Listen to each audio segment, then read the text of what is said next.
Hello dear students, हम पढ़ रहे हैं the sale of goods act 1930।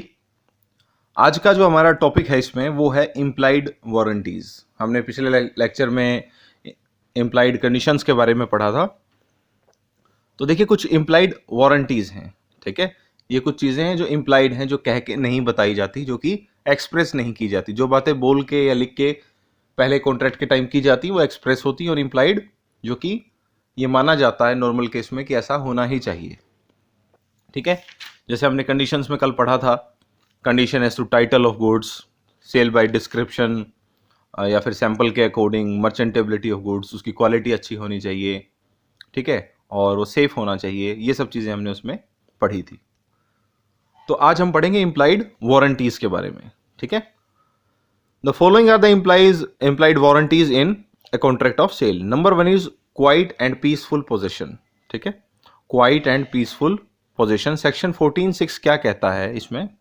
Contract of cell में एक इम्प्लाइड वारंटी होती है कि जो बायर है उसको ये अधिकार है कि उसके पास क्वाइट और पीसफुल, मतलब शांतिपूर्ण तरीके से पोजीशन होना चाहिए, अधिकार होना चाहिए गुड्स का। ठीक है, which implies that when the buyer has received the possession of the goods he has the right to use and enjoy them. इसका मतलब जैसे ही बायर को वो गुड्स मिलते हैं, उनका अधिकार मिलता है, तो उसको ये अधिकार होता है कि वो उनको यूज कर सके और एंजॉय कर सके। ठीक है, if the right of the buyer of possession and enjoyment is in any way disturbed, अगर बायर को जो अधिकार मिला हुआ है वो डिस्टर्ब होता है किसी भी तरीके से, he is entitled to file a suit against the seller for such disturbance. अगर उसका जो पोजीशन है वो क्वाइट और पीसफुल नहीं होता, शांतिमय तरीके से उसे नहीं मिलते अगर गुड्स, तो क्या है, बायर के पास ये अधिकार है कि वो सेलर के खिलाफ कोई भी केस कर सकता है उस डिस्टर्बेंस के लिए, और डैमेजेस भी क्लेम कर सकता है। क्लियर? तो इंप्लाइड वारंटी सबसे पहली क्या है? Quiet and peaceful position.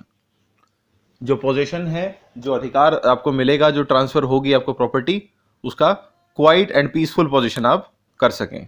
ठीक है, नेक्स्ट पॉइंट आता है फ्रीडम फ्रॉम एनी चार्ज और एनकम्बरेंसेस।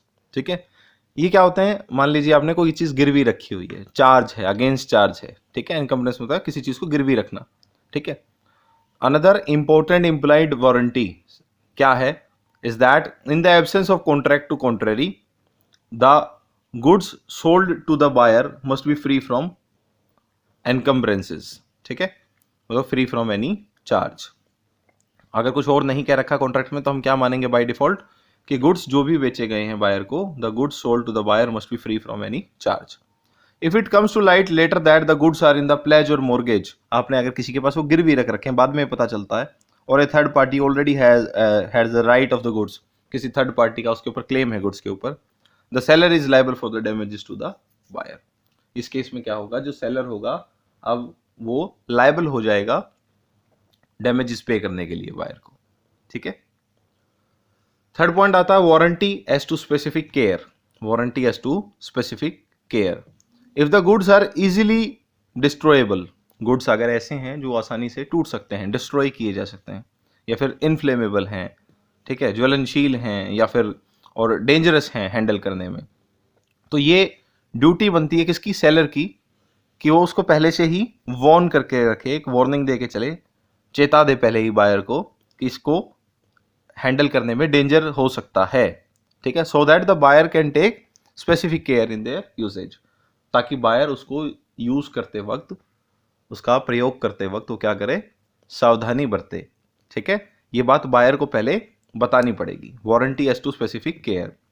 इंप्लाइड वारंटी है। इंप्लाइड वारंटी का क्या मतलब है? इंप्लाइड वारंटी का मतलब ही ये है कि ये चीज बोल के नहीं बताई जाएगी। इतनी तो चीज़ बाय डिफ़ॉल्ट होनी ही चाहिए, ये बोल के बताने की आवश्यकता नहीं है कि जो भी गुड्स हैं उसके लिए स्पेसिफिक केयर रखी जाए। आपको पहले बता दिया जाए कि इस तरीके से इसको यूज़ करना है। इस मान लीजिए कोई इलेक्ट्रिक प्रेस हम लेके आते हैं, कोई हीटर लेके आते हैं, तो उसको यूज़ करने का तरीका हमें सेलर की जिम्मेदारी होती है कि बता दे बायर को। ठीक है ना? अगर वो इस तरीके से बताते नहीं हैं कि इसको यूज़ कैसे करना है, और उसकी वजह से कोई इलेक्ट्रिक करंट वगैरह लग जाता है या कोई और नुकसान हो जाता है, जान माल की हानि हो जाती है, तो उसके लिए कौन जिम्मेदार है? सेलर जिम्मेदार है।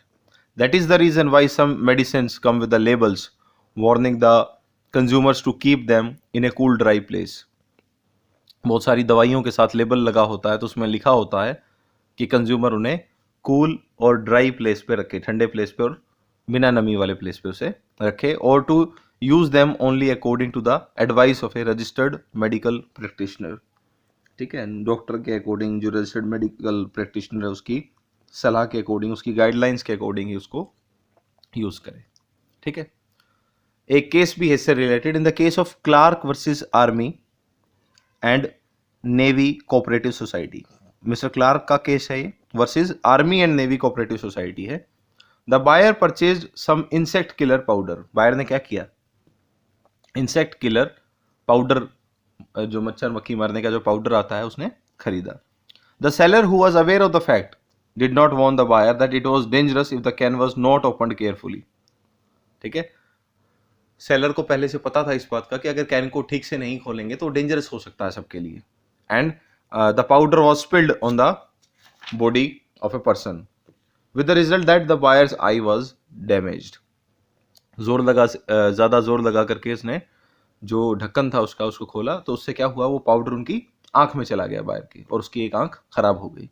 The court held that the buyer was entitled to the damages. इस केस में कोर्ट ने क्या फैसला दिया कि जो बायर है, बायर एंटाइटल्ड है डैमेजेस के लिए, बायर अपने नुकसान के लिए डैमेजेस क्लेम कर सकता है। ये किसकी जिम्मेदारी है, केयर के बारे में बताए, सेलर की। ठीक है, एक्स्ट्रा केयर करना किसकी जिम्मेदारी है, सारी चीज़ों के बारे में, स्पेसिफिक केयर के बारे में बताना सेलर की जिम्मेदारी है।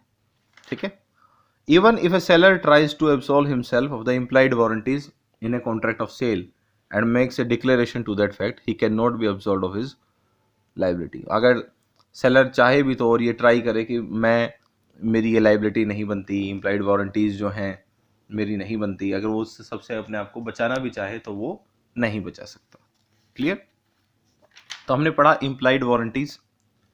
इम्प्लाइड वारंटीज मतलब जो बोल के नहीं बताई जाएंगी, जो इम्प्लाइड होंगी, उसके कंडक्ट से ऐसा होगा, जो भी आप कॉन्ट्रैक्ट कर रहे हो उसमें ये चीज़ें तो होनी ही होनी चाहिए, इनके लिए स्पेसिफिकली आपको कहने की, बताने की ज़रूरत नहीं है। नंबर 1 क्या था, क्वाइट एंड पीसफुल पोजीशन, आसानी से आपको पोजीशन मिल जाए, कोई थर्ड पार्टी आकर के उसके ऊपर अधिकार ना जताए। ठीक है, आसानी से पोजीशन मिल जाए, उसमें कोई ना कोई डिस्टर्बेंस ना हो।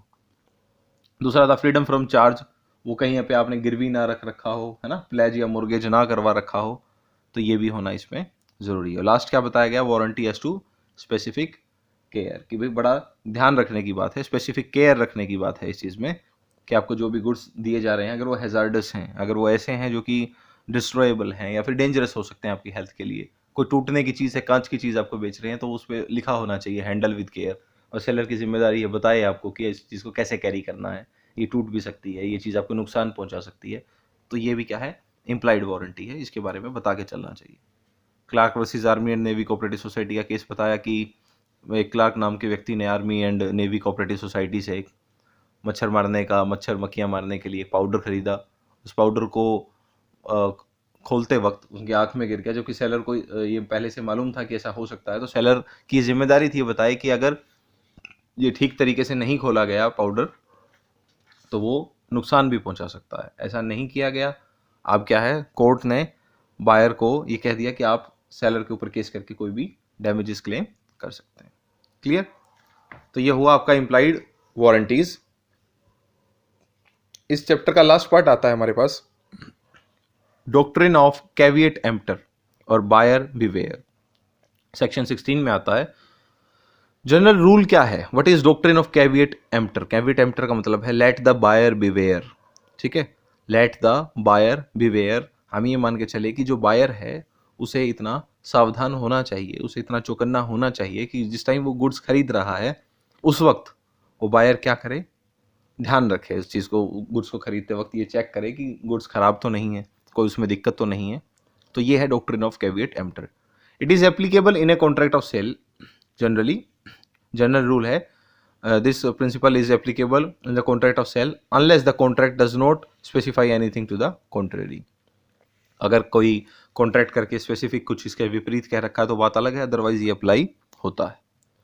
The object of this doctrine is that when a contract of sale is made between buyer and seller, when a contract of sale is made between buyer and seller, it is the duty of buyer to examine the goods. ठीक है, ये duty किसकी है, ये buyer की duty है to examine the goods to his satisfaction before he buys them. ठीक है, इसका उद्देश्य क्या है डॉक्ट्रिन का? देखिए, when a contract of sale is made, contract होता है तो उस टाइम पे क्या है, ये बायर की ड्यूटी है कि गुड्स को चेक करके ले। ठीक है, the seller of goods is not oblige to point out the defects in the goods he is selling. Seller की इसमें कोई रिस्पॉन्सिबिलिटी नहीं है।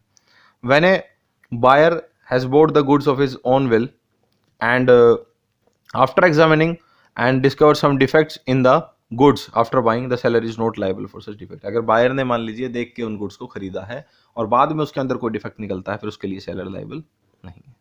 ठीक है, that unless there is an agreement to the contrary that allows a buyer to shift the responsibility for a defect on the seller, the risk involved in the purchase is the buyers। तो क्या कहते हैं कि अगर कोई विपरीत, कोई इस बात के विपरीत कोई कॉन्ट्रैक्ट अगर नहीं है कि सेलर की जिम्मेदारी होगी या और ऐसा कुछ कॉन्ट्रैक्ट में कह रखा है तो बात अलग है। अदरवाइज क्या माना जाएगा, ये रिस्क जितना भी है वो किसका है, बायर का है। ठीक है, except in a case of fraud the seller is not liable to the buyer. एक फ्रॉड के केस को छोड़ के सेलर लाइबल नहीं होगा बायर के लिए for any defects in the goods. ठीक है, neither can be held responsible if the goods are not suitable for the object for which they have been purchased. Goods normally are sold on the principle of as is and where is basis. The seller's liability arises only when there are latent defects in the goods. Latent defect होता है ऐसे छिपे हुए कुछ defects हैं जो कि apparent नहीं है, जो दिखाई नहीं दे रहे हैं, and thus are not responsible to be identified by the buyer। ऐसे कुछ defects हैं जो कि आपको दिखाई नहीं दे रहे हैं। ठीक है, तो according to Pollock and Muller, the doctrine of buyer beware was born with a free system of marketing। ठीक है, that offer the buyer an opportunity to see and examine the goods that he intend to buy before he actually buys them। ठीक है, जब वो goods को खरीद रहा है बायर, उससे पहले उसको ठीक तरीके से चेक कर ले, ये बायर की जिम्मेदारी है। ठीक है, सेक्शन 16 क्या कहता है सेल ऑफ गुड्स एक्ट का? It endorses this doctrine when it lays down that there is no implied condition warranty in a contract of sale about the quality or usability of goods transferred under the contract for specific requirements। आपकी specific requirements के लिए वो liable नहीं है seller। In other words, the seller is not bound by any implied condition in contract of sale। seller किसी भी implied condition से bound नहीं होगा यहाँ पर in a contract of sale about the quality and usability of goods। ठीक है, goods की quality और usability के बारे में, and the entire responsibility rests with the buyer। सारी की सारी responsibility किसकी है, buyer की। ठीक है, however to protect the interest of such buyers the law provides some exceptions to the rule। ठीक है, अगर बायर के इंटरेस्ट को बचाने के लिए लॉ ने कुछ फैसले लिए हैं तो वो क्या हैं, कुछ एक्सेप्शंस हैं इस रूल की। लेट द बायर बीवेयर की कुछ एक्सेप्शन है कैविएट एम्प्टर की। ठीक है, the doctrine of buyer beware does not apply in the following situation. कुछ सिचुएशंस में ये अप्लाई नहीं होगा। तो क्या सिचुएशंस है? Number 1, where the buyer relies on the skill and judgment of the seller। जहां पर buyer, ठीक है, when the buyer makes known his requirement to the seller, seller को उसने बता दिया कि उसे किस तरीके के गुड्स चाहिए, बायर ने पहले बता दिया उस किस पर्पस के लिए यूज करना है, वो सेलर की स्किल या जजमेंट के ऊपर डिपेंड करता है। ठीक है, and the deal is made by the seller और manufacturer with the buyer on such understanding. ठीक है, तो इस केस में doctrine of caveat emptor apply नहीं होगा। ठीक है, इस केस में सेलर की ड्यूटी बनेगी कि स्पेसिफिक जो रिक्वायरमेंट है, जिस चीज़ के लिए वो खरीद रहा है सामान, वो चीज़ उससे पूरी हो सकती है या नहीं, ऐसा होना ज़रूरी है। ठीक है, फिर आता fitness for a particular purpose. आपने एक पर्टिकुलर पर्पज़ बताया है तो उस चीज़ के लिए गुड्स फिट होने चाहिए। ठीक है, इम्प्लाइड कंडीशन है फिटनेस ऑफ गुड्स की, किसी भी पर्टिकुलर पर्पज़ के लिए ऐसी क्वालिटी के गुड्स चाहिए उस सर्कमस्टांसिस में, तो वो वहाँ पर भी ये अप्लाई नहीं होता है। For example, when a person buys a water cooler, the implied condition that it cools the water. Particular purpose क्या है वाटर कूलर खरीदने का, कि उसे ठंडा पानी मिले। ठीक है ना, और अगर वो पानी ही ठंडा नहीं करेगा तो फिर बायर कुछ नहीं कर सकता इसमें, फिर वो सेलर की जिम्मेदारी होगी। वहाँ let the buyer beware apply नहीं होगा। फिर आता सेल बाय डिस्क्रिप्शन। ठीक है, अगर सेल डिस्क्रिप्शन के अकॉर्डिंग होती है तो इसमें एक इम्प्लाइड कंडीशन होती है। ठीक है, और उसमें बायर बीवेयर अप्लाई नहीं होता। ठीक है, गुड्स डिस्क्रिप्शन के साथ मैच करनी चाहिए। अगर डिस्क्रिप्शन के साथ मैच नहीं की तो वो रिफ्यूज कर सकता है बायर। एक होता है सेल बाय फ्रॉड। ठीक है, in case the consent of buyer in the contract of sale is taken by fraud. On the part of seller. Seller ने क्या किया, किसी फ्रॉड के जरिए, कोई फ्रॉड करके, कुछ गलत इन्फॉर्मेशन से आपने वो कॉन्ट्रैक्ट किया है, तो एंटायर रिस्पॉन्सिबिलिटी और उससे रिलेटेड सारे कंसिक्वेंसेस किसके हैं, सेलर के होंगे। जिस केस में सेल बाय फ्रॉड होगा, अगर सेलर ने कोई फ्रॉड करके बायर के साथ ऐसा किया है तो उस केस में कौन रिस्पॉन्सिबल होगा, सेलर। वहां पर भी ये लॉ अप्लाई नहीं होगा। और last one is latent defects. ठीक है, वो सारे के सारे डिफेक्ट्स जो कि आमतौर पर जब हम खरीद रहे हैं, हम एज बायर अगर कोई गुड्स खरीद रहे हैं तो उस टाइम नॉर्मली किसी बायर को ये नहीं पता चल पा रहा है इसमें कोई डिफेक्ट्स हैं, कुछ छिपे हुए डिफेक्ट्स हैं जो सेलर को मालूम है, ठीक है, लेकिन बायर उसको नहीं देख पा रहा है। ठीक है, पैकिंग से बाहर से नहीं पता चल रहा है। The responsibility of buyer is to examine the goods for any defects is limited to the extent where the goods are apparent and spotted by the buyer. जो बाहर से देखने में पता चल सकता है जिन गुड्स का कि इसमें कोई ना कोई दिक्कत है, सिर्फ वही उसी गुड्स के लिए बायर लाइबल है, अदरवाइज कौन लाइबल है, सेलर। ठीक है, तो ये था हमारा doctrine of caveat emptor. Clear, तो ये हमारा चैप्टर होता खत्म। चलिए, थैंक यू।